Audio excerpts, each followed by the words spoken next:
This lab is called bouncing card lab. It's similar to the bouncing ball lab we normally do in the energy unit in Science 10, where you drop a ball from a certain height and the height the ball bounce back to decrease after each bounce. We can simulate a similar situation using the smart card. So it has a plunger built in, and you press the button, and the plunger will launch the card. And you can just have the card uh, here, and then just press the button, and then you will have the bouncing card situation. And then you can analyze how the mechanical energy decrease over the bounces. So let me go ahead and do that. So first, I'm going to pull out the SparkView app, and all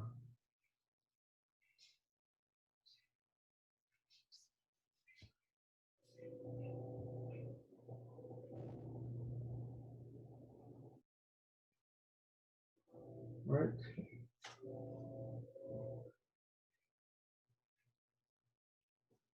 Let me start a new experiment.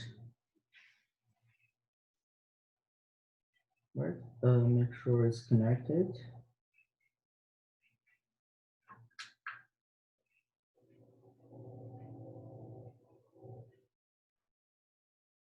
All right. Okay, so I'm gonna again change the frequency to 50 hertz. All right, so I'm gonna go ahead and launch it, while at the same time, I'm gonna start the sensors.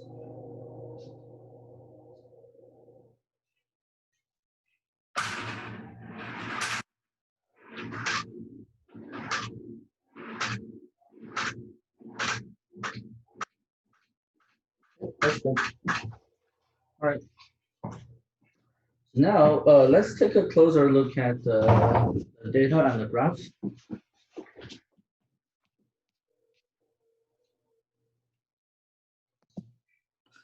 So this is the position time graph, and you can see this is the maximum position it reaches after the initial launch, and then it comes back down where the first bounce happens, and then it go back up, but to a smaller maximum position due to energy loss to heat,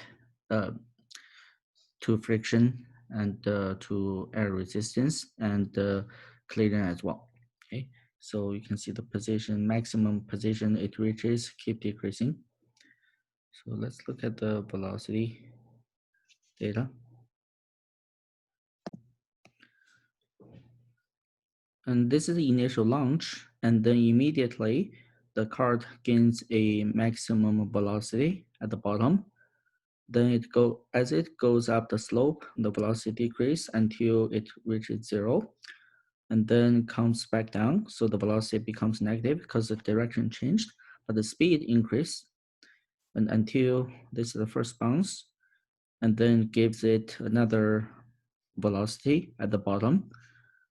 And again, this velocity it gains after the first bounce is smaller than the initial velocity at the bottom, because energy loss to friction, air resistance, and collision. And you can see the velocity decrease. The maximum velocity it reaches at the bottom decrease over each bounce as well. So let's do some actual graphing of position versus the number of bounces and the kinetic energy over the number of bounces. As you can see, the position basically represents the gravity potential energy it has, right? And it decreases over each bounce, and you can actually see it's already a exponential decreasing trend. So let's graph that and see if we actually get an exponential decrease. The same with the kinetic energy. And again, I'm going to use a previous trial I did, and because I already analyzed the data of it, so it's the same lab, okay, similar situation, just another trial. And so I pick the point at the maximum position, like this one.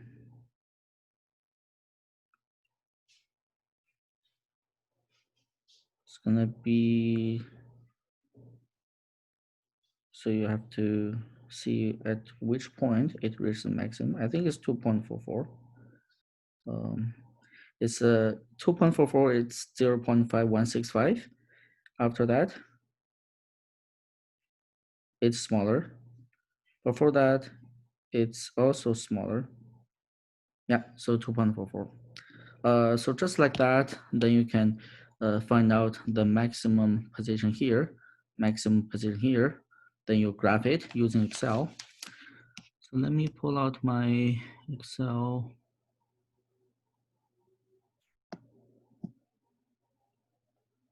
Here. So I already did the analysis. All right. So this is the initial height it reaches after the first bounce. After the first initial launch, okay? And then this is the position it reaches after the first bounce, okay? So the initial launch, I don't consider it as a bounce, okay? And then the second bounce, third bounce, and you can plot it.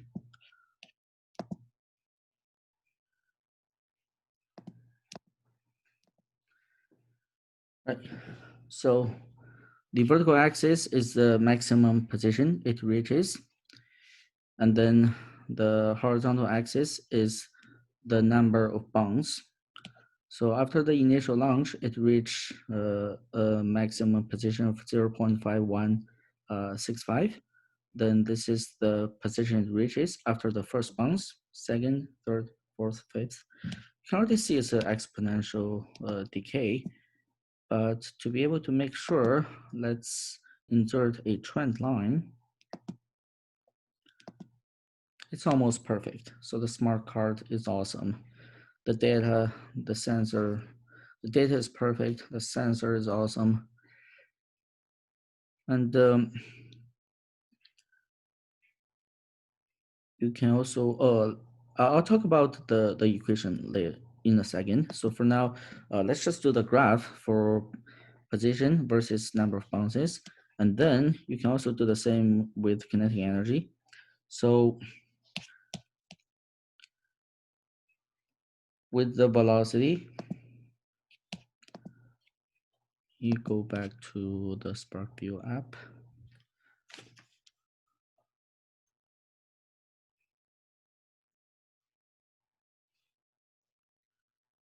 All right. So let me pull out the velocity data. So I'm gonna get the maximum velocity.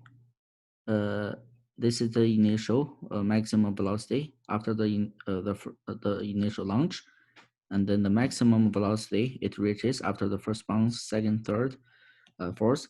Then with the maximum velocity, I can calculate the kinetic energy there. Right? Then I'm going to plot kinetic energy versus the number of bounces. So this also shows how the mechanical energy decrease over time, right? Because the kinetic energy it reaches after each bounce is the starting mechanical energy for each trip, back and forth trip, right? So let's again take a look at the Excel graph, and the kinetic energy I have it here. So I already calculated, this is the initial velocity data, and I already calculated kinetic energy. So half mv squared, and I'm gonna plot it. All right, looks like a exponential function as well. Let's see if it's really an exponential graph. Yes, it is. So pretty cool, right? Almost perfect. Okay, and this means the mechanical energy of a bouncing ball or bouncing card, it will follow a exponential decay nature over the bounces. That means the successive height it reaches, or the successive mechanical energy it has, is a fraction of the previous mechanical energy. Okay? So, and it's going to be the same factor over the bounces. Like this is going to be a fraction of the kinetic energy after the first bounce, and the kinetic energy after the third bounce is going to be a fraction of the kinetic energy after the second bounce. Okay, and in terms of the actual formula, so let me pull out the OneNote.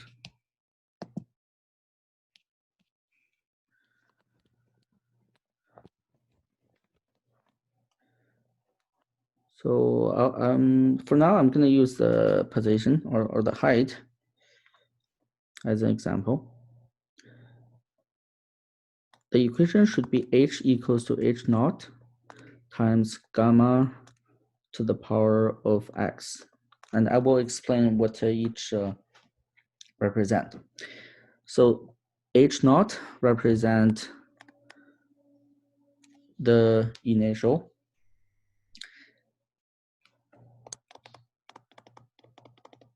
maximum position. So after the initial launch.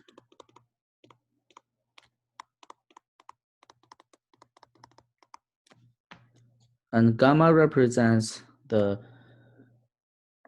fraction factors, right? Like the successive bounce, the position it reaches or the mechanical energy it has is going to be a fraction of the previous bounce.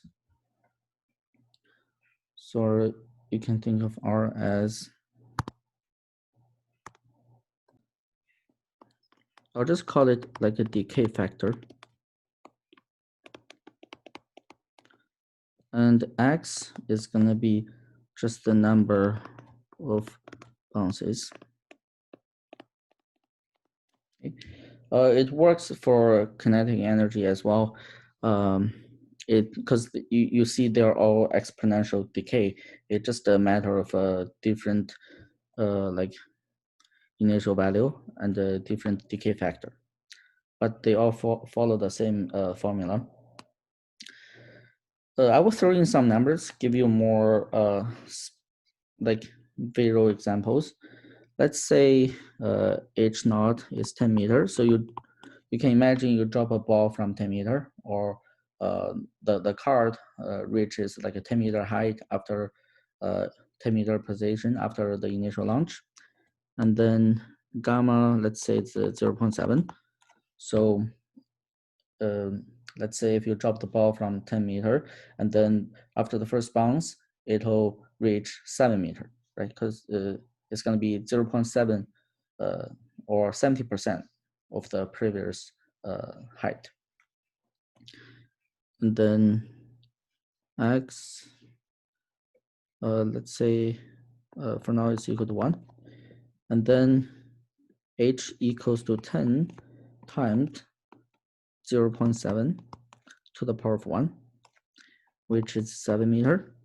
Right, this is what we just talked about. After the first bounce, it's 7 meters. and 1x equals to 2, I'm actually just gonna do a table values here. So this is x, this is the final h. After the first bounce, h is 7, and the second bounce, so basically you plug in x equals to 2, and the gamma and h naught stayed the same, because h naught is the initial position, gamma is the decay factor, and this equals to 4.9. So 4.9. And after the third bounce, the height it reaches is going to be 749. So, 3.43. So the third bounce, 3.43 meters, okay, and so on and so forth. Right. So theoretically, this is in theory, and this is the exponential nature a bouncy ball or the bouncy card should follow. And this is how the position or height decrease over each bounce, and also is how the mechanical energy decrease over each bounce. So you can see it's an exponential decay. This is the exponential function here, and that's the coefficient of it. Right? And R is smaller than 1. So let's see if we can actually get an equation like this with our data, then that'll be pretty cool, right? We can actually,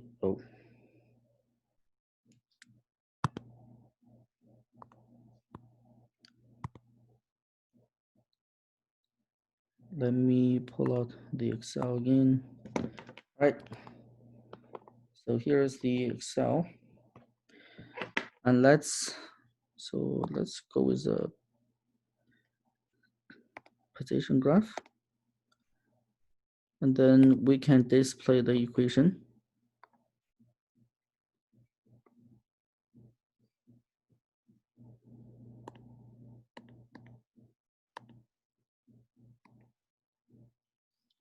Wait, hold on a second. Oh, excuse me. Let me, because I was in the pad mode, it's not very convenient for me to operate. First,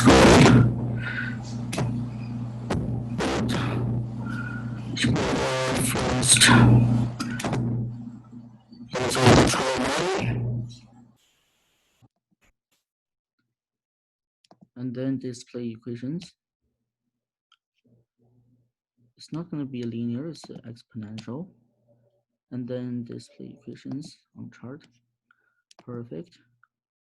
So this is the equation we have for the position and over bounces graph. Let me zoom out a little bit. All right, so you can tell it's let's just copy it on Word on OneNote.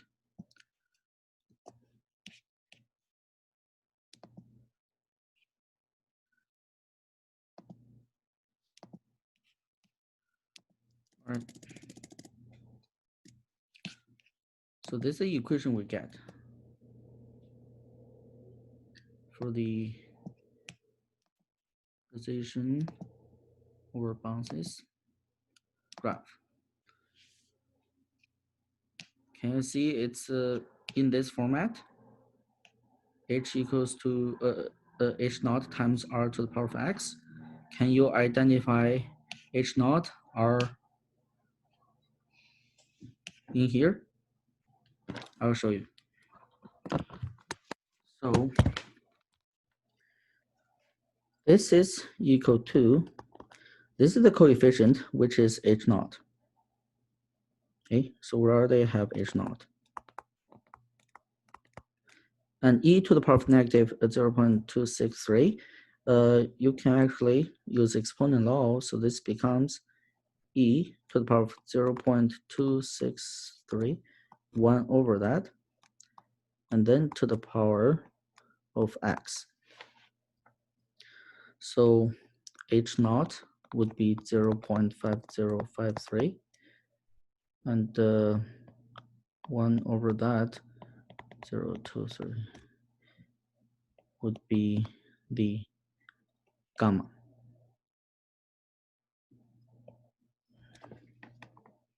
Oh, did I say r? Yeah, yeah, you can use r, or it should be gamma actually. So you can see this is in the format of the theoretical formula, and it's a perfect exponential decay. Okay? The similar result with kinetic energy over number of bounces, as you can see from the graph already, it's a perfect exponential decay. Okay, so this part is more for the grade 10 honors students.